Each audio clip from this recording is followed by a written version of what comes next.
ఇండ్లా ఒకలకు Instagram లా ఓ అమ్మాయి సోపతైంది. చాటింగ్లు మీటింగ్లు నడిచి లవ్ లో పడ్డాడు.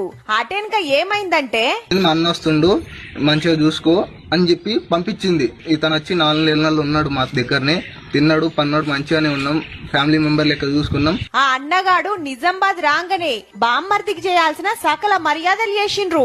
ఆ అచ్చినోడు వీళ్ళతోటి ఉండంగానే ఇంకో మెసేజ్ పంపింది గిట్లా, నువ్వు ఏం చేయకపోయినా మా అన్న ఓకే అంటే మన పెళ్లి జరుగుతుంది, కాబట్టి నువ్వు జాబ్ కావాలంటే మా అన్న చెప్పింది విను అని చెప్పేసి ఇట్లా మనిషికి 20,000 వేలు ఇచ్చినాం. ఇక 15 మంది వరకు ఉన్నాం. అగనట నీకే కాదు మీ దోస్తులకు సుతా హైదరాబాద్ లా జాబులు చూపిస్తాడు. నువ్వు కొలువుకి ఎక్కంగానే మా అన్నే దగ్గరుండి మన లగ్గం చేస్తాడని చెప్తే సరే అని అందరు కలిసి 3 లక్షలు ఒప్పచెప్పిండ్రు. ఇక్కడ చైతన్యపురంలో హాస్టల్లో ఉంచి తర్వాత ఈ రోజు కాదు రేపు కాదు ఈ రోజు జాయినింగ్ అని చెప్పేసి ఒక మేడం తోటి రోజు కాల్ చేయించి నిజామాబాద్కి వెళ్లి హైదరాబాద్ తీసుకు